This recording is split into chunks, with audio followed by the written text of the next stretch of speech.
नमस्कार, आदाब। बोल इंडिया में आपका स्वागत है। मैं हूं इरफान। बोल इंडिया में आज हमारे साथ हैं टोंक राजस्थान से सोशल एक्टिविस्ट सैयद आमिर फारूक। सैयद आमिर फारूक 2007 से 2018 तक भारतीय जनता पार्टी में सदस्य रहे।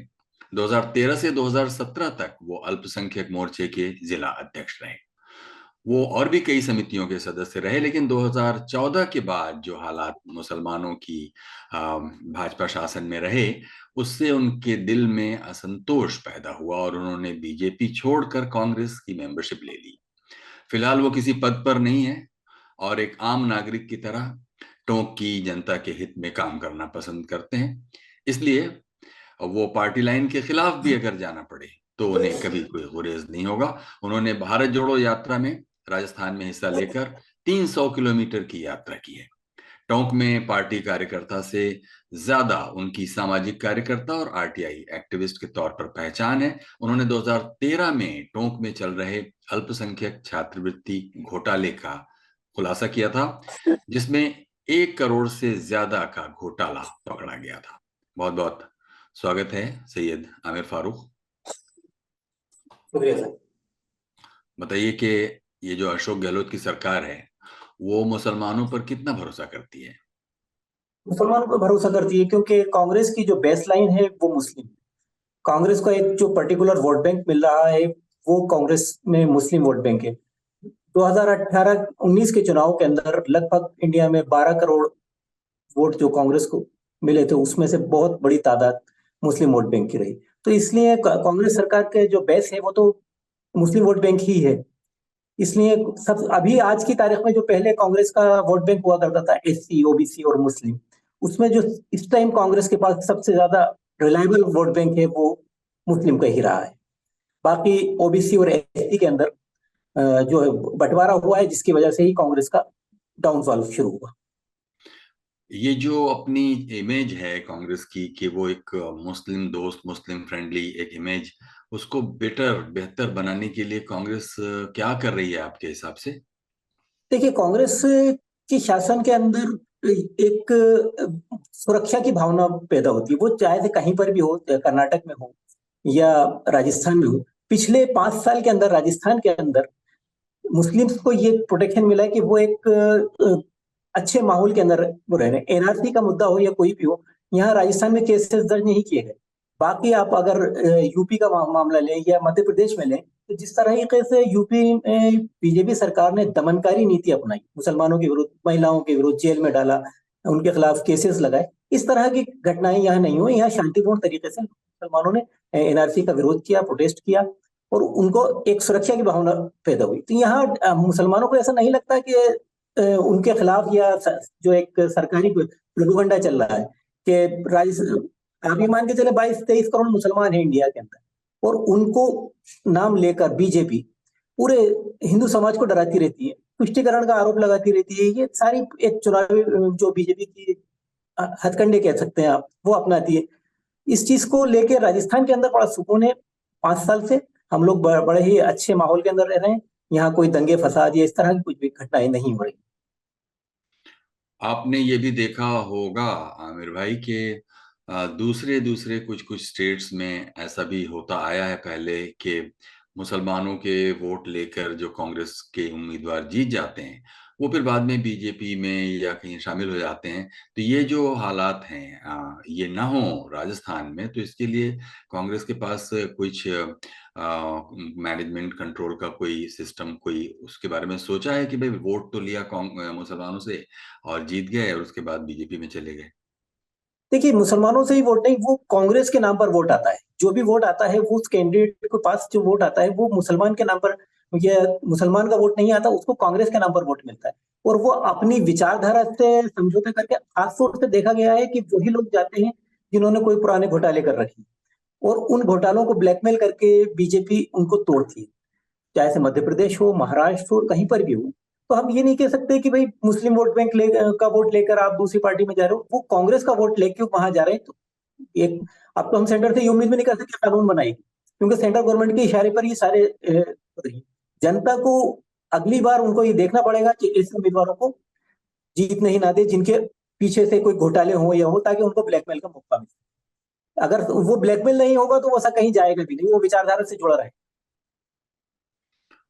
अच्छा, ये बताइए कि जो मुस्लिम वोटर्स हैं उनको पोलिंग स्टेशन तक लाने या उनकी पोलिंग ज्यादा से ज्यादा वो वोट डाल सकें, डालने के लिए आए, इसके लिए जो उलेमा, मुस्लिम उलेमा हैं या ख्यालदीन हैं, उनका क्या रोल आप समझते हैं कि होना चाहिए? देखिए, वोट एक ऐसी ताकत है जिसके जरिए से हम सरकार बनाते और बिगाड़ते। आज की तारीख में मैंने जैसे पहले कहा कि मुस्लिम वोट बैंक कांग्रेस की बेस लाइन है। अगर वो हम वोट नहीं करेंगे तो कांग्रेस को एक बेस नहीं तैयार होगा। तो हमें, हर आदमी को ये सोचना चाहिए कि हमें वोट का इस्तेमाल करना है। हमारे जो उलेमा हैं उनको अब ये नहीं होना चाहिए कि सिर्फ वो मजहबी मामलों में बोले, सियासी मामलों में बोलना उनका अब लाजमी हो गया है। हमने मध्य प्रदेश में देखा, वो बंगाल में देखा कि वहां उलेमाओं ने लोगों को ये इस बात के लिए इनकरेज किया कि वो वोट का बंटवारा ना होने दें, और वो वहां जो पार्टी रूलिंग में है टीएमसी की, उसको वोट करे। तो वहां वोटों का परसेंटेज, जो दूसरी पार्टियां थी जो मुसलमानों के वोट काटने के लिए खड़ी हो जाती हैं, उनको 2% से ज्यादा वोट नहीं मिले और वहां एक अच्छी तरीके से सरकार बन गई।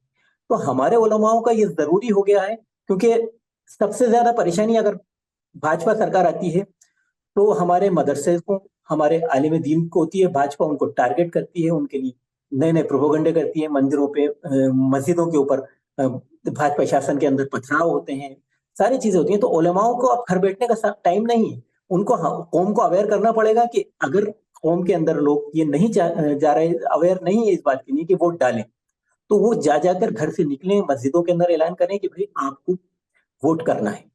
जितनी परसेंटेज में हम वोट करेंगे उतना हमें फायदा मिलेगा।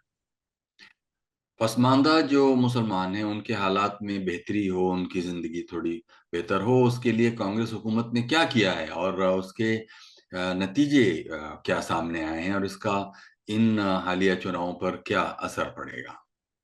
देखिए, पसमानदा मुसलमानों का ये जो एक लफ्ज इस्तेमाल किया जा रहा है, ये एक भाजपा की नई वो आई है। वो भाजपा में मुसलमानों को एक तरफ तो चुनाव लड़ने के अधिकार से छीनना चाहती है।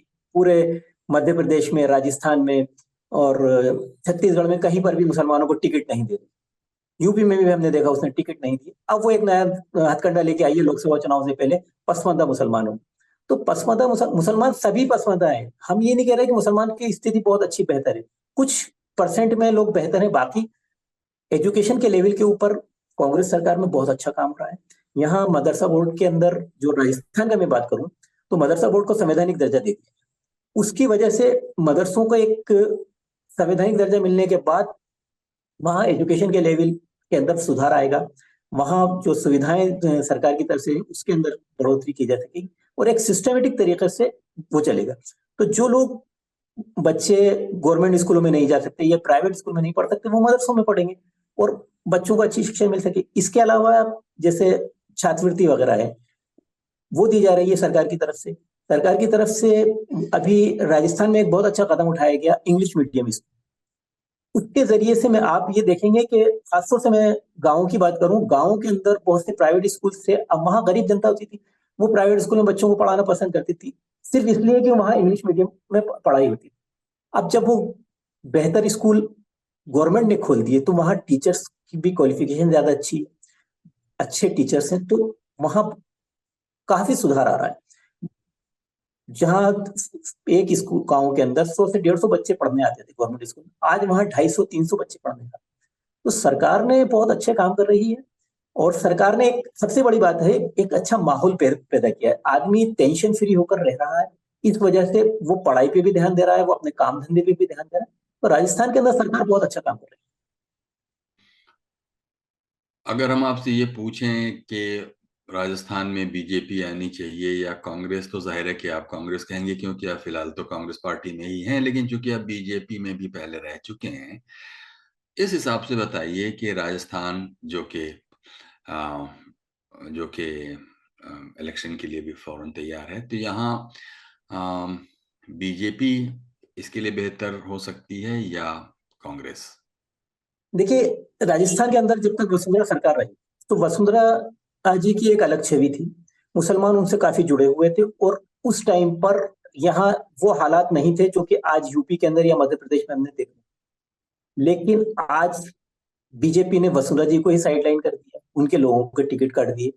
तो अब हम ये उम्मीद ही कर ही नहीं सकते कि भाजपा सरकार यहाँ आएगी तो वो भाजपा सरकार वैसा ही चेहरा बैठाएगी जो उसने यूपी में या और जगहों पर अपने बैठा रखे हैं, और हिंदुत्ववादी एक छवि बनाने की कोशिश करेगी।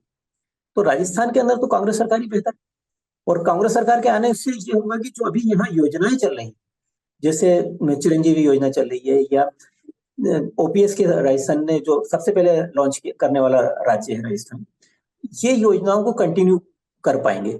अगर सरकार बार बार जो राजस्थान के अंदर योजनाएं लागू नहीं हो पाती या उसमें रुकावट आती है, उसकी सबसे बड़ी वजह यह है कि राजस्थान में पिछले 30 साल से हर 5 साल बाद सरकार बदल जाती है।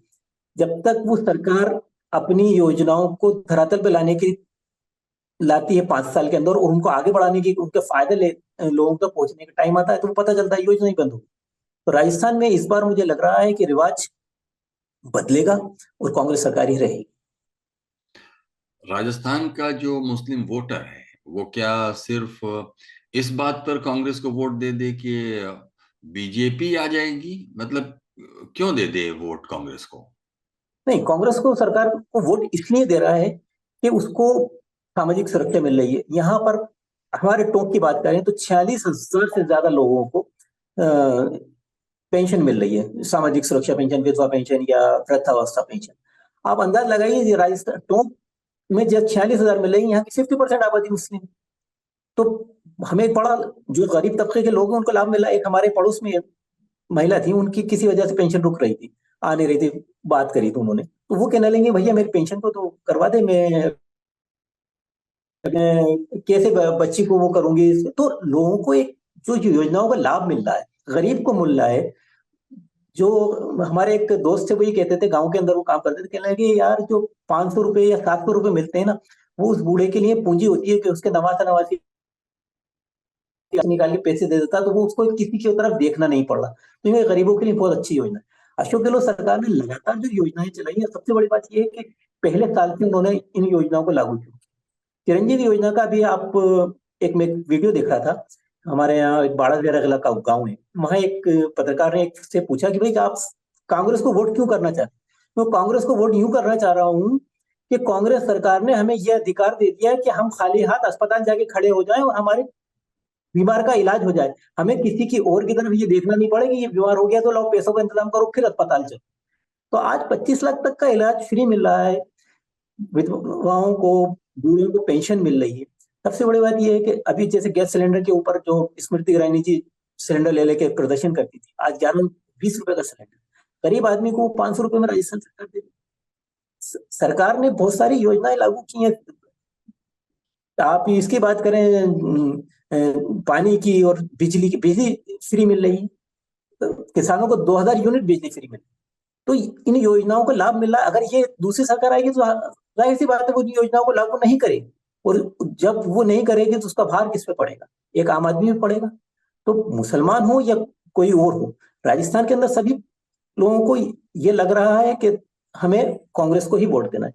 मेरी कुछ कर्मचारियों से बात हुई, उनका ये कहना था कि भाई वैसे तो हम जो वोट करते आ रहे थे वो बीजेपी को करते आ रहे थे, लेकिन इस बार हमारा वोट जो जा रहा है वो ओपीएस को जा रहा है, क्योंकि सरकार ने हमारे बुढ़ापे को सुरक्षित कर दिया।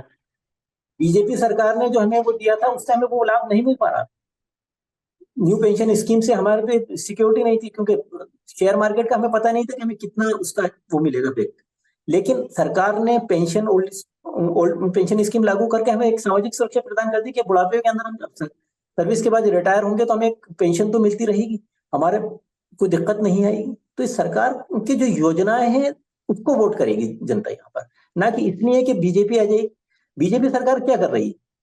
बीजेपी सरकार देश में जो उद्यम है या जो अच्छी संस्थाएं उनको बेचने का काम कर रही है। उसने सामाजिक सुरक्षा के लिए कोई काम नहीं किया। पिछले 9 साल में आप एक कंपनी नहीं बता सकते कि बीजेपी सरकार ने खोली। तो बेरोजगारी बढ़ गई है, सिर्फ हिंदू मुस्लिम करके मुसलमानों उसको डरा कर। राजस्थान में 10% मुसलमान है, वो बीजेपी तुष्टीकरण का आरोप लगा रही है। कल मोदी जी बयान देके गए कि साहब राजस्थान सरकार तुष्टीकरण कर रही है। अरे भाई 90% लोग तो जनरल कास्ट के हैं या आम हिंदू कह सकते हैं आप उसे, वो 10% ही तो मुसलमान है राजस्थान के, उसका क्या तुष्टीकरण करेगी सरकार? तो सरकार को वोट जो जा रहा है वो सरकार की योजनाओं के लिए जा रहा है, सामाजिक सुरक्षा के लिए जा रहा है और शांतिपूर्ण माहौल के लिए जा रहा है। अच्छा, ये बताइए, आमिर फारूक के ये AIMIM और आम आदमी पार्टी ने भी इन चुनाव में उम्मीदवार अपने उतारे हैं, तो जी उन्हें वोट करने से क्या परेशानी होगी हमारे वोटर्स को? देखिए, MIM हो आम आदमी पार्टी हो, इनका राजस्थान में कोई वजूद नहीं। आप ये अंदाज लगाइए, जिस राज्य से MIM की शुरुआत हुई, तेलंगाना, हैदराबाद, वहां पर उन्होंने सिर्फ 7 कैंडिडेट उतारे और राजस्थान में उन्होंने 13 कैंडिडेट उतारे और हर उस सीट पे उतारा है जहां से कांग्रेस का कैंडिडेट जीता हुआ है। वो सिर्फ वोट 2003 फतेहपुर सीट का ले, फतेहपुर की सीट में पिछली बार शायद 800 वोटों से एक कांग्रेस कैंडिडेट जीत के आए। इस बार MIM ने कैंडिडेट उतार दिया। अगर वो 2000 या 2500 वोट ले जाते हैं तो हो सकता है कि वो सीट बीजेपी के खाते में थी। तो MIM हो या आम आदमी पार्टी हो, ये सब एक तरह से बीजेपी को फायदा पहुंचाने का काम कर रहे हैं। और दूसरी बात ये है कि MIM का वोट बैंक है क्या? वो सिर्फ मुस्लिम वोट बैंक के बेस पे तो सीट जीत नहीं सकती। आप हमारे टोंक में तो खैर उतारा नहीं उन्होंने उम्मीदवार, लेकिन जहां जहां उतारे वहां अगर आप बात करें तो वहां जो मेजोरिटी वोट है, जो ज्यादा वोट है, वो अ, मुस्लिम का नहीं है। मुस्लिम तो कहीं पर भी है, 20%, 10%, इससे ज्यादा नहीं है किसी भी विधानसभा के अंदर। अगर वहां पर आप MIM की बात करें तो MIM कैसे जीतेगी? जीत ही नहीं सकती। वो सिर्फ भावनाओं को भड़काकर, भाषण देकर मुसलमानों के वोट। और दूसरी बात मैं सबसे ये कहता हूँ कि भाई, अगर आपको मुस्लिम क़यादत तैयार करनी है, मुस्लिम लीडरशिप तैयार करनी है, तो आप काम के बेस पर तैयार। आपके जो कैंडिडेट्स हैं, आप उनसे 5 साल ये तो करवाइए कि वो सोशल वर्क करें, लोगों के, गरीबों के काम आए। वो सिर्फ आते हैं, चुनाव का फॉर्म भरते हैं और वोट काटते हैं और चले जाते हैं और फिर अपने आप को मुस्लिम लीडर कहलाना पसंद करते हैं। तो MIM हो या ये दूसरी पार्टियां हो, इनका कोई राजस्थान में वजूद नहीं है। राजस्थान में सीधे सीधे 2 पार्टियां हैं, बीजेपी और कांग्रेस। कुछ लोग ये भी कहते हैं, या कुछ संगठन, ऐसे लोग ये कहते हैं कि नोटा का बटन दबा दो, नोटा, या वोट देने से क्या फायदा है, जाओ ही मत। इस बारे में आप क्या कहते हैं? देखिए सर, जब हमें सरकार ने एक अधिकार दिया है वोट का, और ये वोट का अधिकार के जरिए से हम सरकारों को बना सकते हैं, हमारे पसंदीदा उम्मीदवारों को चुन सकते हैं, तो फिर हम नोटा में क्यों जाए? नोटा में वोट देने का मतलब ये है कि आप अपने लोकतंत्र की शक्ति को वेस्ट कर रहे हैं। वो एक बात अलग है कि आपको एक छोटे इलेक्शंस के अंदर अगर आप ये करते हैं तो कोई फर्क नहीं पड़ता, नगर पालिका नगर परिषद, उससे कोई फर्क नहीं पड़ा। लेकिन विधानसभा के, लोकसभा के इलेक्शन में आप एक सरकार चुनने जा रहे हैं जो कि आपके 5 साल के भविष्य को तय करेगी, और उसमें आप अपने गुस्से का इजहार करने के लिए नोटा में वोट दे के आ जाए, तो या वोट देने ना जाए, तो ये कौन सा तरीका आ गया? सरकार ने जो हमें अधिकार दिया है उसका हमें पूर्ण तरीके से उपयोग करना चाहिए। अगर उम्मीदवार सही नहीं है तो आप उसके खिलाफ आवाज उठाओ, लेकिन जो अच्छा उम्मीदवार हो उसको चुनो। ये हमारा लोकतंत्र का अधिकार है और उसका हमें प्रयोग करना चाहिए। अच्छा, इस बार आपके इसमें भाजपा के जो चुनावी मुद्दे हैं, और देखें तो कांग्रेस के चुनावी मुद्दे हैं, दोनों के क्या मेन मेन मुद्दे आपको दिखाई देते हैं? देखिए, कांग्रेस के मेन मुद्दे तो यही हैं, जो उनकी योजनाएं चल रही हैं, 7 गारंटियां राजस्थान सरकार ने दी है। उस गारंटियों के ऊपर कांग्रेस सरकार चुनाव लड़ रही है और आगे भी उनको वादा कर रही है। चुनावी मुद्दे तो अमित शाह जी ने कहा था कि ये जुमले हैं, कि हर बात पूरी थोड़ी होती है। तो इसी तरह से भाजपा के उम्मीदवार, किसी भी उस पर आप यकीन नहीं कर सकते, और भाजपा का सारे चुनावी मुद्दे हिंदू और मुस्लिम पर आकर खत्म होते हैं। यदि चुनाव आयोग हिंदू और मुसलमान पाकिस्तान करने पर रोक लगा दे कि ये भाषण में आपको इस्तेमाल नहीं करना, तो भाजपा के जो नेता हैं वो भाषण देना ही भूल जाएंगे, क्योंकि उनके मुद्दों के अंदर हमारे यहाँ वो एक सांसद थे जो अभद्र भाषा का प्रयोग करा था। नाम मैं लेना भी पसंद नहीं करूंगा ऐसे आदमी का। संसद के अंदर उनको प्रभारी लगा दिया। क्या उनको इनाम दिया है कि आपने एक संसद में अभद्र भाषा का प्रयोग किया, इसलिए आपको टोंक में मुस्लिम बहुल सीट पर भाजपा का प्रभारी लगाया जा रहा है? तो यहाँ भाजपा के कोई मुद्दे ही नहीं है। भाजपा सिर्फ हिंदू मुसलमान पर लड़ रही है। हमारे जो हिंदू भाइयों, उनको ये बात समझना पड़ेगी कि सिर्फ मुसलमानों का डर दिखाकर भाजपा उनका वोट लेना चाह रही है, जबकि भाजपा ओबीसी विरोधी है, भाजपा एससी विरोधी है। भाजपा ने लगातार मुसलमानों के खिलाफ काम कर रही है, जो कानून बनाने की कोशिश कर रही है, चाहे वो 3 तलाक हो या और कोई एनआरसी का हो, ये सारे वो प्रोपोगंडे करती है। अभी बीच के अंदर कॉमन सिविल कोड का एक मुद्दा चला था, लेकिन वो जब फायर हो जाएगा तो उन्होंने उस मुद्दे से पीछे हट गए। इसी तरह से आप किसान आंदोलन को लें, क्या राजस्थान के अंदर भाजपा जाटों के वोट लेने की कोशिश कर रही है, और जब जाट आंदोलन कर रहे थे, किसान आंदोलन, टिकैत को आतंकवादी कह रहे थे, देशद्रोही कह रहे थे। और भाजपा आज यहाँ ये कहती है कि जाट वोट बैंक पट्टी पे हमारे वोट ले लें, तो कैसे लेना चाहिए? यादवों पर सबसे ज्यादा जुल्म अगर आप देखे जाए तो यूपी में हो, और राजस्थान में जो यादव बेल्ट है वहां से भाजपा ये उम्मीद करती है कि यादव उनको सपोर्ट करें। क्यों करेंगे सपोर्ट? एक हरियाणा के अंदर भाजपा के अलग अलग नीतियां हैं। राजस्थान में वो जाटों का वोट लेना चाहती है, हरियाणा में वो जाट विरोधी लहर का फायदा उठाकर वहां पर गैर जाट को मुख्यमंत्री बनाती है लगातार 8-9 साल से। तो भाजपा के हर राज्य में चुनावों को लेकर समीकरण चेंज हो जाते हैं। वो एक जाति को बुरा बनाती है, एक समुदाय को बुरा बनाती है, और दूसरे समुदाय की अंडेबाजी यहाँ राजस्थान में इस बार नहीं चलेगी, और राजस्थान के अंदर स्पष्ट बहुमत आएगा और कांग्रेस सरकार बनेगी। तो बहुत बहुत शुक्रिया सैयद आमिर फारूक, आपने हमारे लिए इतना वक्त दिया। शुक्रिया। उम्मीद है कि आप शुक्रिया। लोगों की जो मेहनत है वो सही डायरेक्शन में और मन माफिक कोई रिजल्ट देगी। तो आप सबको, आपको और आपके साथियों को हम शुभकामनाएं देते हैं। बहुत बहुत शुक्रिया। शुक्रिया। बोल इंडिया में आज थे हमारे साथ टोंक राजस्थान से सोशल एक्टिविस्ट सैयद आमिर फारूक।